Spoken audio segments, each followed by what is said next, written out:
Hello friends, I'm Amanda Barr. And I'm Rebecca Lou Brennan, and welcome to Dance Principles United, the podcast. Together, we are passionate about helping studio owners with the business of running their studio. Join us as we talk everything from marketing, systems, studio culture, motherhood, life, and everything in between. This is the Dance Principles United podcast. Hey friends, and welcome back to the Dance Principles United podcast. Beck, my love, how are you today? I am so awesome. It's getting to the end of the term. It's all happening. Midyear concert's coming up soon. I know. We were just telling Brendan, our lovely producer here, about what you have as a pep rally in replacement for a midyear concert and the incredible content that you got out of it last year, right? Yes. Do you want to tell the story about the bus? Because I just feel like that is the best story. It's hard to know without seeing it, but we'll have to post it on our Instagram stories. Oh, yeah, I'll post it on the Instagram. Yes, so what we do every year at our pep rally, so pep rally is all of our troops, and we have 32 troops that go in comp, so we have a lot of troops, that rather than putting them on stage in comp the first time, which is always shady the first time you put them on stage, right? Absolutely. We put them up as a mid-year concert kind of thing, but we call it pep rally and, you know, we make it like a pep rally. Yes. So all the parents are encouraged to bring signs and pom-poms and cheer for their kids and dress up and do all the things. So in the middle of it, we have the parent fashion parade or dance off where they come out and they, you know, wear their outfit and walk down the catwalk kind of thing. And then we have a judge there who gives feedback about all the routines and the judge picks one of them and they get like a $200 voucher off their fees, right? So they go all out for this. But last year they did the eras to a bus and they took photos of me from my Facebook of different years. So I think they went back like 5 years and the windows in the bus, they ripped the photo off and then they'd have one of the mums dressed in a blonde wig of me looking exactly. Wearing like a similar, like one was a pink suit, right? Like an expo suit. Right. That was one. And then when we won Business of the Year in Penrith, one was in my green suit from that and then had the actual Business of the Year trophy that they'd stolen from the studio. And like pushed that out the window. Yeah, it was super epic and fun. That is so cute. So cool. I love that. And that's what we wanted to talk about today was using your mid-year concert to create great content that drives enrollments in your studio, because that's what that's all about. And now the photos of the eras of Beck might not grow enrollments, although maybe it does because it shows dedication. It does grow engagement though, posting that. I'm sure when you posted that on your socials, the comments and stuff went off, right? Yes, and like parents are still talking about it today. And I just said to you, like, we've got our mid-year concert posters all around the studio. We're very big on that. And one of the pictures on the mid-year poster is of that bus from last year. And now everyone's like, oh, what are they going to do this year? And, you know, it creates that excitement within the studio as well. Absolutely. I love that so much. But let's talk about at mid-year concerts, if you haven't already planned your content, like today is the day that you need to do it. Because to me, so many people are doing mid-year concerts now, which is great. I love mid-year concerts. It didn't used to be a thing. It should be. I've did mid-year concerts from the first year I opened 21 years ago, more than that. I had my studio for 22 years and I've sold it for 3 years ago. So it was a long time ago. 25 years ago, I think. Oh God, fuck me, I'm old. But at 40, it's really hit me hard this year, I tell you what. But I think that, you know, we know now that content is what drives our enrollments, but we need to go into it with a plan. And so often we go into our concert seasons with like, oh yeah, and make sure you share some stuff to stories. And that's not a content plan, right? It's hard because there's so many hats we need to wear at mid-year concert.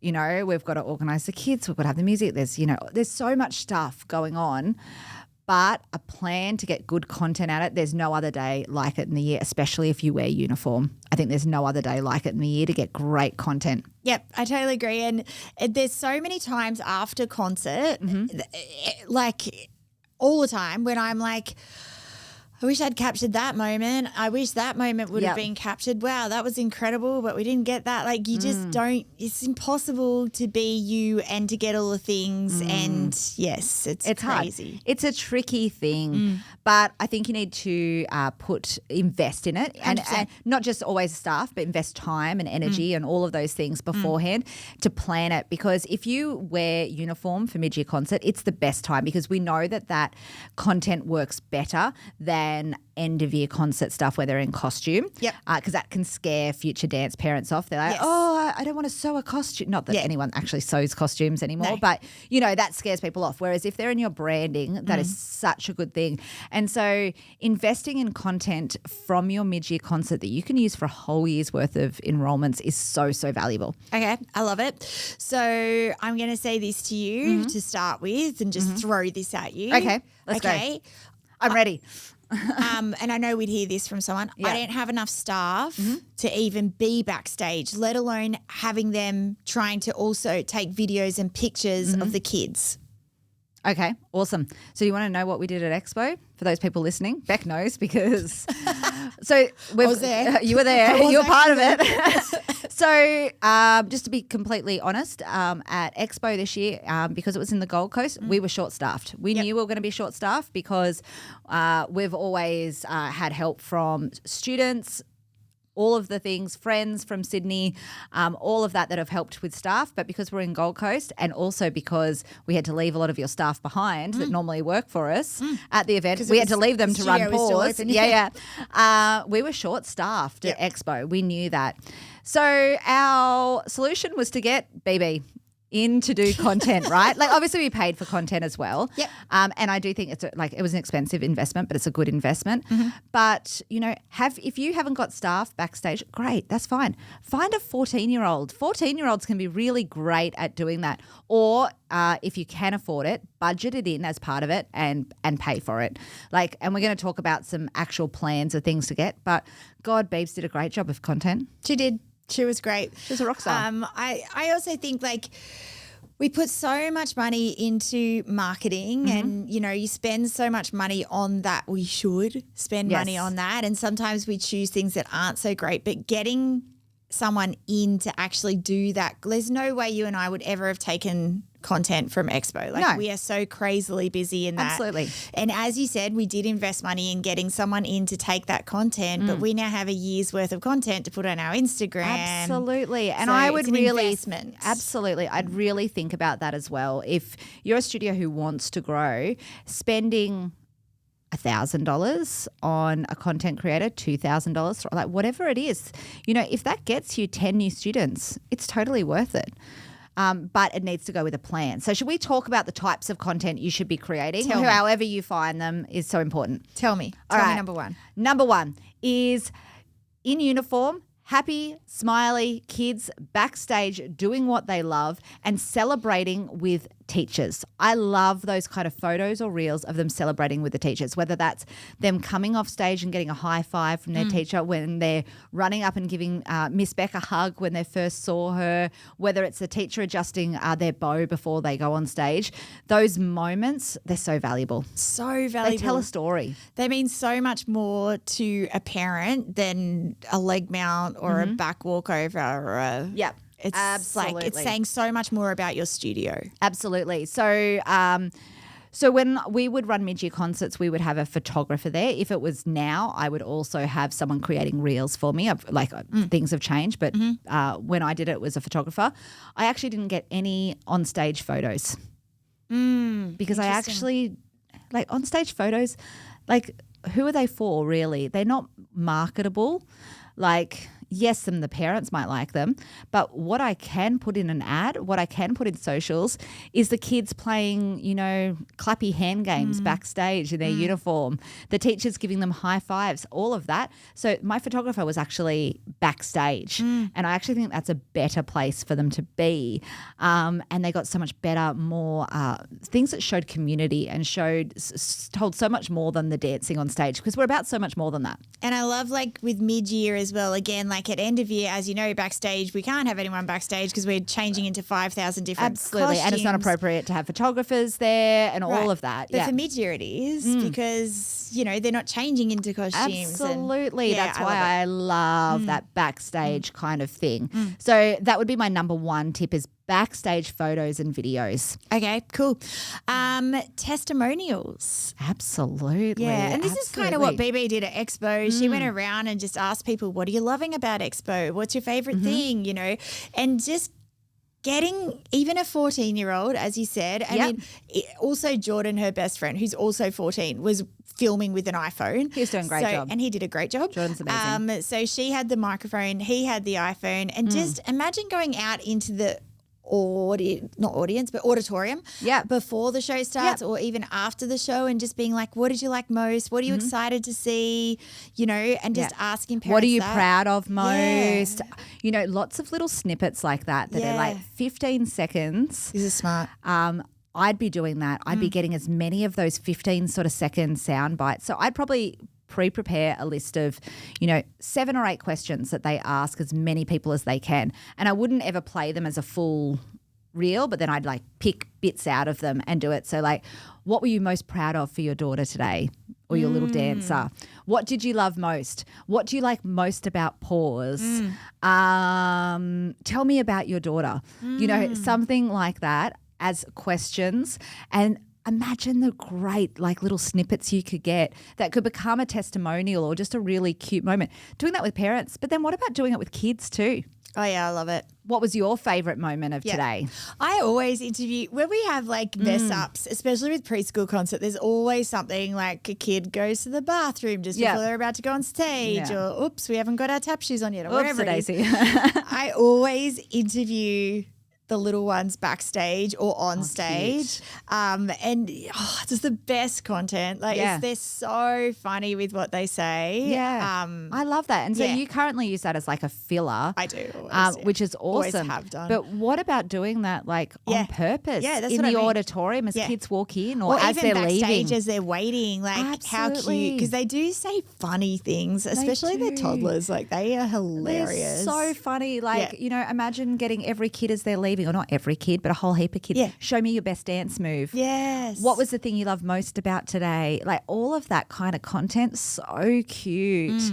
And then using that on your socials and using it as really great content with like, want to join the family, want to have your confidence soar like this little one's. Check out how confident this kid is. Do you want your child's confidence to soar? Let me get my words straight. Call us now for your free trial. Like all of that stuff is gold, right? I love it. And like I know for Expo, Nath had the Expo mic. Yeah. Like that is so easy to get, right? It was so easy. Yeah. Like, and probably some people have seen that. Yeah. And I know Kiko girls did a great job. They've done this and they've been doing it as well. Like it was like $15 from Amazon and you put it over one of those like mini mics. Like so good, but it looks really professional. You can, get it branded and do all that sort of stuff. Like so many clever ways to do that kind of content now, and it only needs to be with an iPhone. But yeah, it's so clever, and there'd be so many moments in there that you could get. Transformation reels. Oh, yeah. They're doing really well at the moment. I'm a bit of an addict, actually. Yeah. You'd be surprised to know that my algorithms are filled with dance studios, and that's pretty much it. I'm so addicted to looking at all the dance studios and what they're doing. Like seriously, I'm addicted to it. Yeah. But they are really big right now, the whole transformation. Yes. That's interesting. I thought you were going to tell me fitness transformation. So there you go. You've thrown me. We're having a welcome to my algorithm. I'm obsessed with, I don't know if anyone else listens to Shameless podcast, and they have this cool music, and I want to play this cool music. Welcome to my algorithm. I do not know that. Off topic. But, yeah, I think transformation stuff's really great. And, like, we've seen that in the fitness world, right? Like, I was overweight, I was unhappy, and now look at me now, right? And obviously, how can we do a dance studio version of that? Like, asking parents for photos of them at their first concert or a video of them not wanting to go on stage with them now. Like, that is a great transformation. But what if you can't even get the old content? What if it's just the story? I just hit my podcast mic. I'm getting excited about it. Haven't even had my spicy mug and I'm still getting excited.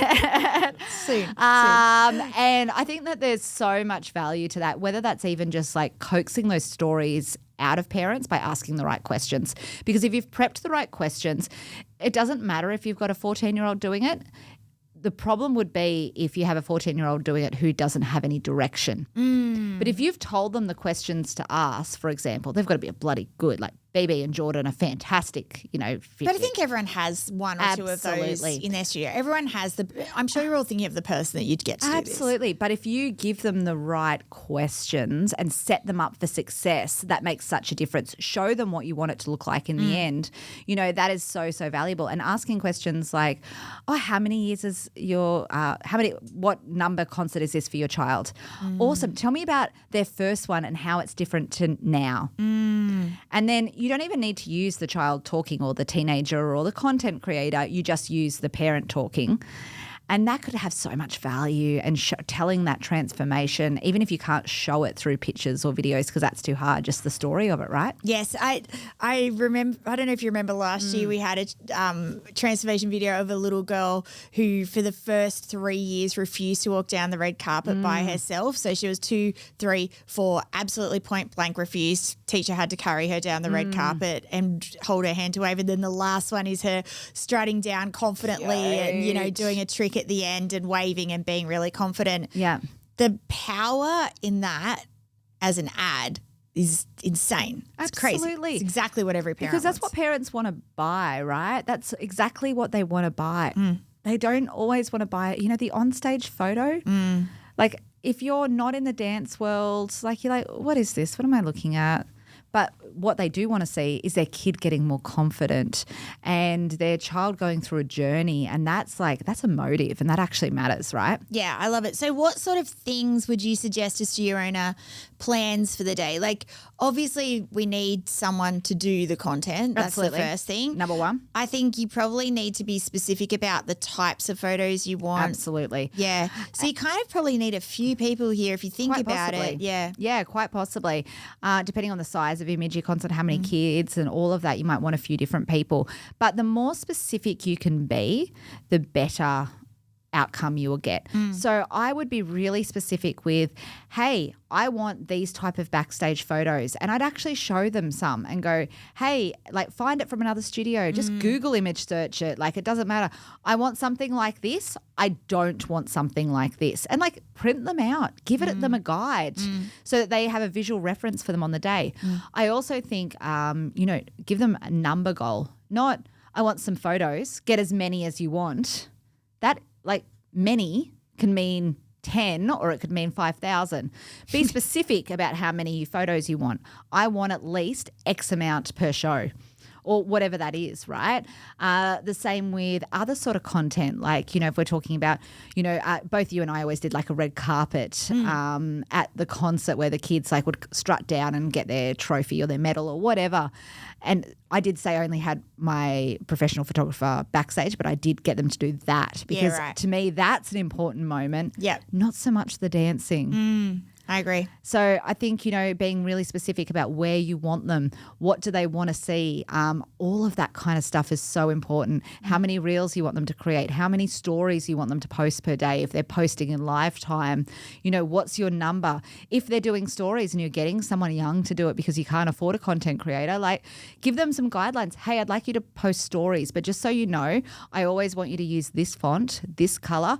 I want it to look like this. Like, you know, don't just leave them to their own devices. That's when you get let down, right? Yes, absolutely. So really planning this out and also seeing the value of it. I think Absolutely. that's the big thing. Like, you know, we hear so many of our studio owners in our group saying that they hate social media, 2, they don't have time for social media. I get it.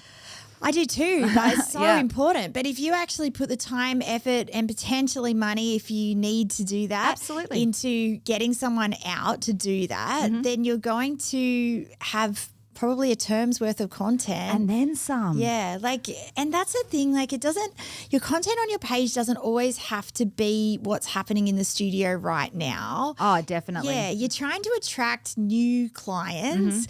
And so, it can be anything that you think is going to attract new clients. That's what your social media should be all about. Absolutely. It's not a newsletter for your current parents. Exactly. And it's something we're seeing working better and better. Like Canva stuff. I love Canva, obsessed with Canva, but Canva posts are very out. They're just overdone. They all look the same. But this kind of real content, funny moments with kids, funny stories, kids warming up backstage, even things like, I remember I've seen a video of you doing cha-cha slide with your students on stage. I do that every year. It's but a whole thing. What a great, and if you are listening to this, aren't you thinking, God, I want to see Beck do the cha-cha slide? That's exactly what everyone's thinking, right? Yeah. Because that's interesting. A photo of a perfect ballerina, even for me, that's not interesting, let alone for the parent that doesn't know anything about dance. Yes. But seeing kids laughing and, dancing with their middle-aged dance teacher, that's fun. Sorry, Beck, to call you middle-aged. Watch it. But you know what I mean? So Watching them do the cha-cha slide, that's fun. Yeah. That's fun for me to watch, but it's fun for any potential client to watch as well. So much more than that, perfect pirouette. It's what we always say, Amanda, we have so much content as dance studio owners. It's crazy. You have unlimited content in your studio, and as I've made the joke before, unlike the plumber who's, what are they going to show? A toilet, you know what I mean? At the end of the day, they have nothing to show. We have this incredible, cute children, amazing moments, hilarious creating people, confidence. Yeah, confident kids as well. Doing so much cool stuff, and yet we're just pushing it to the back. We're pushing it to the back. We're not making it important. And I think mid-year concert, you could make this really important, realize how great it could be, and go all out with it. Absolutely. Hopefully we've inspired you to create a plan for your content, get all those moments, actually list them down, put it in a list, show them what you want so that you can create it and actually use it to promote your business going forward. Absolutely. We hope you enjoyed this podcast and got lots of inspiration, friends. And let us know what you end up doing at Midyear. We'd love to know all the things. Yeah, I want to see the reels. Yeah. That sounds great. Thanks, guys. Bye. We hope you enjoyed this episode of the Dance Principles United podcast. If you'd love to learn more from us, we have a special offer just for our podcast listeners. Go to the link in the show notes right now to get 2 weeks free in Dance Principles United Tribe. We would love to see you there.